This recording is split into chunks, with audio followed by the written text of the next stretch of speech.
Hoje irei discutir o medo do abandono e o medo da rejeição. E pensar também como lidar, formas de lidar com esse medo do abandono e medo da rejeição. É importante destacar, para começar, que as pessoas que passaram no seu passado, seja em relacionamentos amorosos, seja na família, durante longos períodos na família, ou por relacionamentos sucessivos, por abandono ou extrema rejeição, tendem a desenvolver esse atributo, ter um medo maior desse abandono ou dessa rejeição. Também é comum que ocorra medo do abandono ou medo da rejeição em pessoas que foram muito rejeitadas, como, por exemplo, pessoas que sofreram preconceito, pode ser preconceito de gênero, preconceito racial, né, preconceito devido à sua identidade, passaram por bullying, né? Então o medo do abandono e o medo da rejeição estão presentes em pessoas que tiveram esse tipo de experiências. Familiares, em relacionamentos longos ou sucessivos, onde foram rejeitadas ou abandonadas, na família, o abandono ou a rejeição por parte dessa família, ou abandono mesmo, né? Pessoas que passaram por famílias que tiveram divórcios e um dos pais ou ambos os rejeitaram. Bullying é muito comum, tá? Bullying e preconceito são situações que levam as pessoas no seu histórico a desenvolverem esse medo do abandono ou medo da rejeição. Então acaba sendo um fenômeno muito mais comum do que a gente imagina, tá? Porque não se trata só de algo desenvolvido na primeira infância, nem algo apenas desenvolvido em relacionamentos amorosos, mas as relações sociais podem desenvolver isso, principalmente na fase da adolescência, tá? Da infância, lá para os 8, 9, 10 anos, até passar pela adolescência, isso pode sim desenvolver. Não é raro o caso de pessoas que passaram por bullying ou preconceito racial na escola, que têm esse medo da rejeição e quando começam a se relacionar com alguém, tem extremo medo do abandono, né? Então é importante destacar que não se trata só de experiências íntimas ou de experiências familiares, também são outras experiências. Em geral, experiências familiares têm mais consequências, tá? E experiências íntimas, mais uma consequência no medo de ser abandonado. Mas o medo da rejeição, as experiências de juventude, de preconceito, de rejeição, de bullying, podem provocar. A pessoa que passa por essas experiências, aliás, é importante notar, se a pessoa passou por mais de uma delas, a tendência é que ela desenvolva medo do abandono ou medo da rejeição é maior. Por exemplo, se você era rejeitado por um dos seus pais, ou pela sua família, por ter algum atributo diferente, ou passou por bullying, aí depois você passa por bullying ou preconceito no colégio. A chance de você ter reações muito severas ao medo do abandono ou medo da rejeição é muito alta. Então você vai ter um medo crônico, você vai ter crises de ansiedade severas passando por isso. Então, se você encadeia várias coisas, piora. Então, se você encadeou uma situação familiar com uma situação social da adolescência e depois na vida adulta você passa por abandonos em seus relacionamentos, temos o caso mais grave desse medo. E é nesses casos, muitas vezes, que a gente tem que desenvolver métodos para lidar com ele. Em geral, uma pessoa que passa por situações desse tipo ou que encadeia várias dessas situações vai desenvolver um apego inseguro. Essa pessoa vai ter a necessidade de o outro estar sempre validando esse apego. Então, se você começa a se relacionar com um amigo, se aproxima desse amigo, desenvolve um vínculo de amizade, você vai ser insegura nessa amizade, vai pensar que esse amigo pode te deixar, vai ler qualquer tipo de evento não tão comum dessa sua amizade como um sinal de rejeição. E vai sofrer uma certa ansiedade, né? Essa pessoa gosta de mim, ela é meu amigo de verdade, eu posso confiar? Vão ser coisas que vai pensar na sua cabeça, vão se passar na sua cabeça. E a mesma coisa num relacionamento íntimo. Você vai se apegar e vai ficar numa dinâmica de questionamento, vai questionar o outro, vai ter muitas dúvidas sobre o outro. Você pode se tornar uma pessoa até invalidante com o outro e ter reações desproporcionais, vendo rejeição onde não existe ou vendo sinais do abandono onde não existe, né?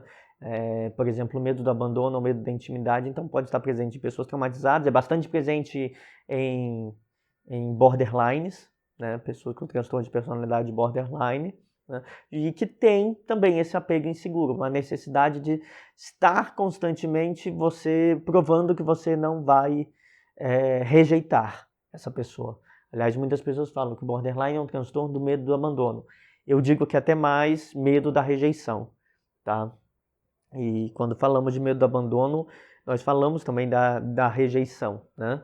Então, quando se passa por sucessivas experiências desse tipo, é comum que se desenvolva um apego inseguro. As suas maiores fontes de apego são as pessoas que mais vão lhe deixar insegura e ansiosa.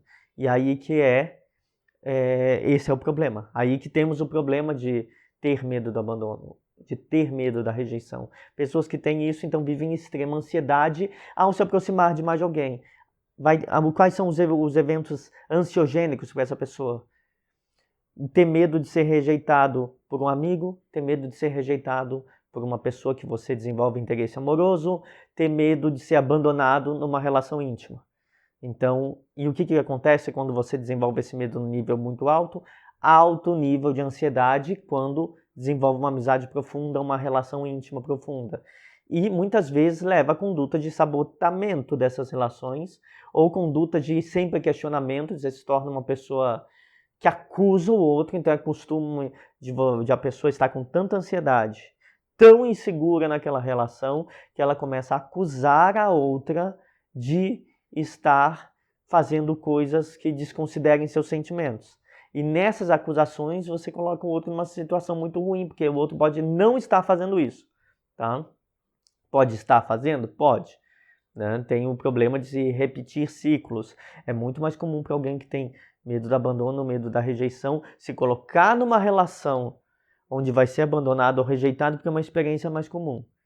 Só que o grande problema é quando ela se coloca numa relação em que ela não vai ser abandonada ou não vai ser rejeitada. E aí ela começa a ter ansiedade progressiva naquela relação, antecipando progressivamente que vai acontecer isso cedo ou tarde. Então essa pessoa pode se tornar desregulada emocionalmente, pode se tornar abusiva, pode se tornar agressiva, ou pode ficar tão ansiosa que vai solapar nessa relação toda a possibilidade de ela ter atividades saudáveis nos outros campos da vida.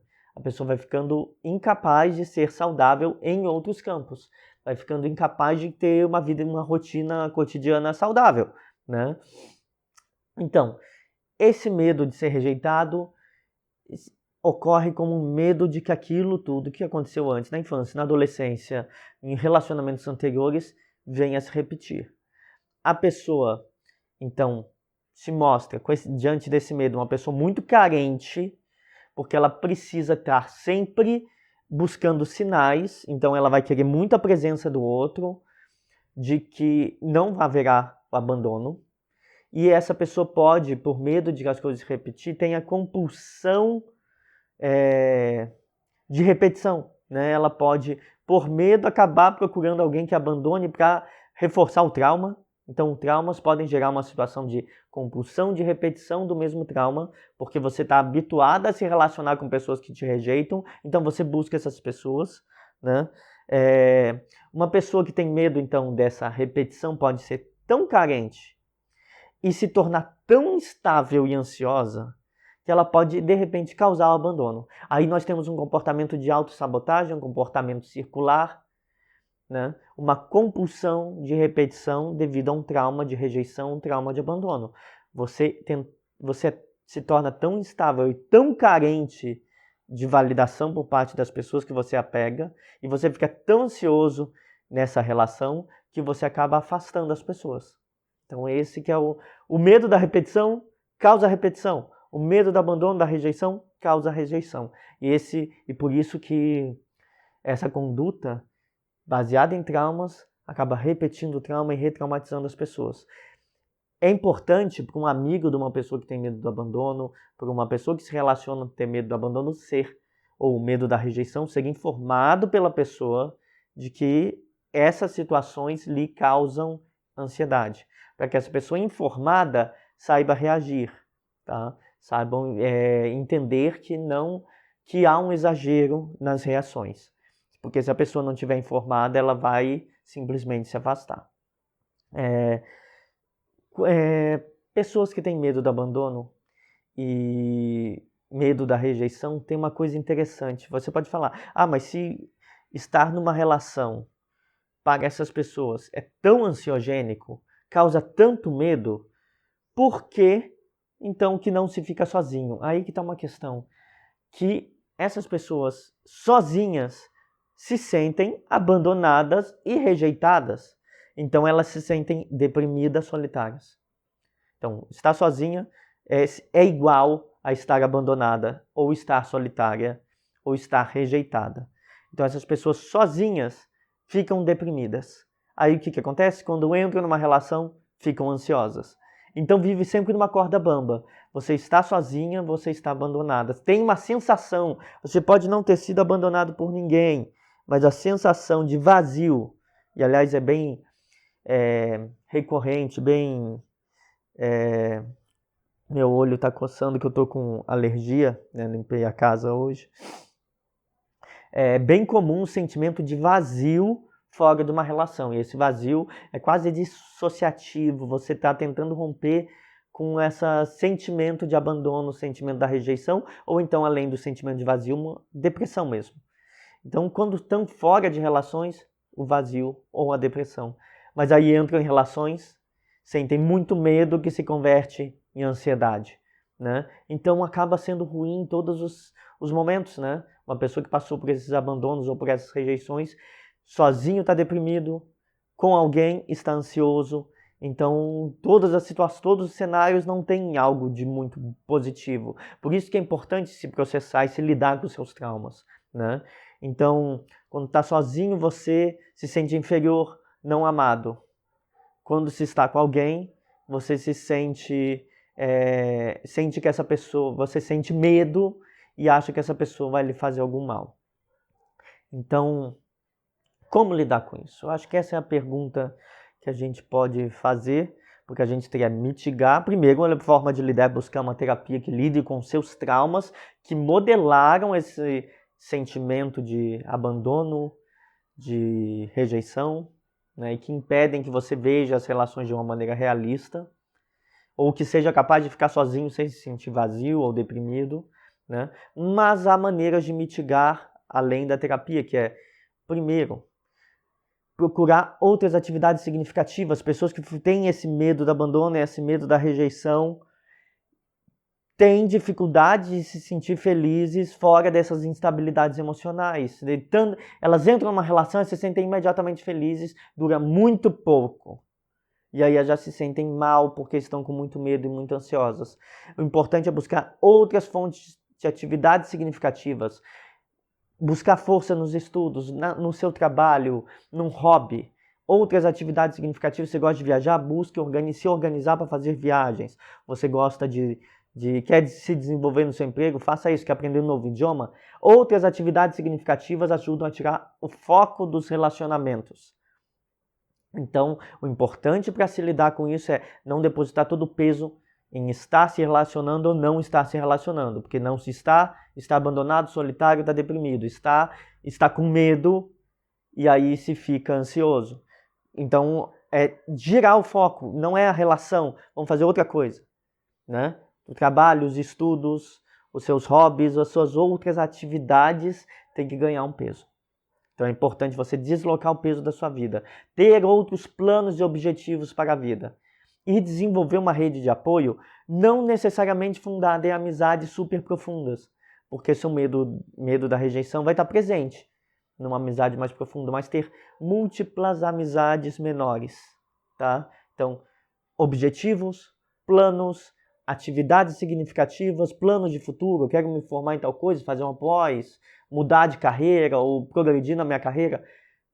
Planos futuros ajudam a tirar um pouco o peso e desenvolver uma rede de apoio múltipla ao invés do foco numa só pessoa, tá? Isso ajuda a não depositar ansiedade numa só pessoa. Então, multiplicidade da rede de apoio, várias amizades menores. Claro, tudo isso pode melhorar se você processar seus traumas. Se você conseguir entender o que no seu histórico de vida de infância, de adolescência, da vida adulta faz com que você precise de uma relação ou se sinta vazio fora de uma relação. O que faz com que você tenha medo quando está numa relação ou fora dela. O que te aumenta essa sua tendência à depressão, à ansiedade. Então, por que você precisa dessa relação e por que você tem medo quando tem ela, né? Então, qual é esse medo? É do abandono, da rejeição? O que é isso? Então, claro, você precisa processar seus traumas, você entendê-los, estar em terapia para fazer isso, tudo isso vai ajudar. Mas depositar o peso fora da relação, em múltiplas amizades menores, conseguir ter planos e objetivos e outras atividades significativas na sua vida ajuda a deslocar. Você não ficar preso nessa ansiedade se essa relação vai dar certo, se você vai ser abandonado, se você vai ser rejeitado. Então, para tirar o peso das costas do seu melhor amigo ou melhor amiga, do seu parceiro ou parceira, tirar o peso dessas pessoas e você não acabar destruindo essas relações, cultive múltiplas relações menores e outros planos, outros objetivos. Eu sei que na hora, então isso é para longo prazo. Mas existe na hora que você está muito ansioso, você precisa ser realista, né? Por exemplo, quando você está com muito medo do abandono ou fazendo escolhas afetivas ruins, é importante ser realista. Você conhecer alguém, você vai se apegar a essa pessoa que pode te abandonar, você pode entrar num ciclo em que você vai... Será que você está num ciclo que só busca pessoas que te abandonam? Será que você está causando isso? Então, seja realista. Então, algumas dicas práticas podem ajudar. É importante você escrever e você saber, escrevendo, para você ler e lembrar você próprio o que você quer numa relação, como conseguir isso. Seja realista. O que eu busco numa relação com o meu amigo? O que eu busco numa relação com a pessoa que eu me relaciono intimamente, amorosamente?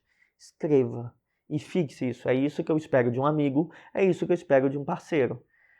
Escreva também o que você faz para cultivar essa relação e o que você faz que faz essa relação dar errada. O que eu faço que faz dar errado com meu amigo, ou com a minha amiga, com meu parceiro ou com a minha parceira. Então, o que você busca e o que você faz que acaba dando errado. Aí você vai ver as formas que se mostram seu medo do abandono, seu medo da rejeição em condutas nocivas. E você vai escrevendo e refletindo sobre o que você espera de uma amizade, de uma relação amorosa, como conseguir uma amizade, uma relação amorosa saudável.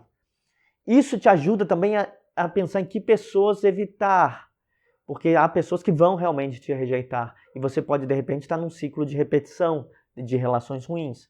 Se você sabe o que você busca numa relação e como conseguir, você consegue avaliar se essa pessoa vai lhe propiciar ter uma relação de amizade sólida, um relacionamento sólido. Mas claro, fazendo sua parte, porque você tem que entender o que você tem que fazer para cultivar essas relações. Então, se pergunte, sim, se essa pessoa lhe traz segurança para você não se sentir abandonado. Se é uma pessoa adequada para você ter uma relação. Mas se pergunte também, será que meu medo não está destruindo essa relação? Então, cuidado com as suas escolhas, escolha uma pessoa adequada para que você se sinta confortável, mas também aprenda a gerir suas emoções e ter clareza do que você faz que sabota essas relações. Escrever é ótimo para isso, porque você, quando você estiver emocional, quando você estiver instável, você vai lá e pega seu papel. Quando você estiver muito ansioso e antes de falar, meu amigo me rejeita, minha parceira me rejeita, a pessoa que eu gosto me rejeita, você leia o que você faz de errado para ver se você não está fazendo isso, né? Supondo que então que você faz uma boa escolha, que você não está repetindo um ciclo de estar com pessoas que te abandonam, então escreva sobre a relação, né? Essa pessoa lhe aceita, como que você faz para conseguir organizar essa relação de um modo que você não haja mal, né? É importante então contrapor as ações do outro, porque assim, essa pessoa pode não estar querendo te abandonar e não estar te rejeitando. Então escreva também sobre essa pessoa quando você está calma. Essa pessoa faz coisas que te deixam bem? Anote ali, fez isso, porque ela pode ter ações que não sejam de abandono, não sejam de rejeição e talvez seu medo seja irreal. Se ele for real, anotando quando você está calma é melhor. Se ele for real, você vai saber. Então, é interessante isso, porque você precisa de um instrumento externo para sua mente não te pregar uma armadilha. Escrever sobre o que você precisa, o que você faz que estraga as relações, e o que você faz para cultivá-las e torná-las melhores, ou o que você não faz para torná-las melhores e que talvez seja bom fazer, te ajuda a ter uma visão mais realista. Externalizar, não ficar preso no que está dentro da sua cabeça, em pensamentos ruins ou nas emoções que estão te dominando. Escreva e tentar ser um pouco mais de ter um pouco mais de objetividade, né? Escrever ajuda a ter uma visão mais realista das coisas, quando você não está muito instável. É importante sempre destacar, o medo do abandono, o medo da rejeição, podem te levar a se colocar em situações de abandono e situações de rejeição, porque é um lugar comum da sua vida, mas pode também causar um comportamento circular em que você leva ao abandono ou à rejeição. É mais ou menos o seguinte, você está com medo, o medo te faz ficar carente ou te faz ficar impulsivo, né? Então tem o medo, você fica carente ou fica impulsivo, 2 caminhos, instável ou carente, e aí você tem as atitudes de um apego forçado pela carência ou de muita impulsividade, instabilidade emocional pelo impulso, e você causa abandono. Né? Então pode levar tanto a um comportamento circular de procurar situações, relacionamentos ruins, como a um comportamento circular de você causar seu próprio abandono ou sua própria rejeição. Por isso eu falei sobre anotar, por isso eu falei sobre ter outras atividades. É importante você ter outras coisas mais importantes e externalizar também suas emoções, escrever sobre elas e pensar um tempo para refletir sobre elas, para evitar reagir de uma maneira impulsiva, ou de uma maneira emocionada, de uma maneira carente. Você ter pausas para pensar e avaliar as coisas. Pausas ajudam a baixar a ansiedade, ajuda a baixar o medo e conseguir tomar decisões mais acertadas, né? Por último, acho que uma grande questão para você lidar com isso, eu comentei um pouquinho antes de passagem, né? Para a gente encerrar o vídeo, sempre alerte as pessoas que você tem relações mais íntimas. Seus melhores amigos, a pessoa que você se relaciona amorosamente, seus familiares de maior confiança. É importante conversar e ser aberto, explicar suas dificuldades. Senão essa pessoa vai te achar que você só está surtando ou que você é uma pessoa carente de uma maneira sem sentido, e não vai entender o que está acontecendo. É importante você explicar suas dificuldades para que o outro entenda também. Não falar sobre elas aumenta o caos dessa relação, aumenta a dificuldade do outro entender, o outro só vai se afastar se ele não está entendendo que você está ansioso naquele contexto. Diga, estou ansioso. E diga, estou ansioso por isso. Eu tenho medo de ser rejeitado. Explique de onde vem isso. Uma vez que você entendeu, explique suas dificuldades para alguém que lhe importa. Né? Essa é uma grande maneira também de mitigar o próprio medo, porque o outro vai entender e não vai lhe rejeitar da mesma forma. Né? Então eu tentei explicar como funciona o medo do abandono, o medo da rejeição e modos de lidar com esses medos.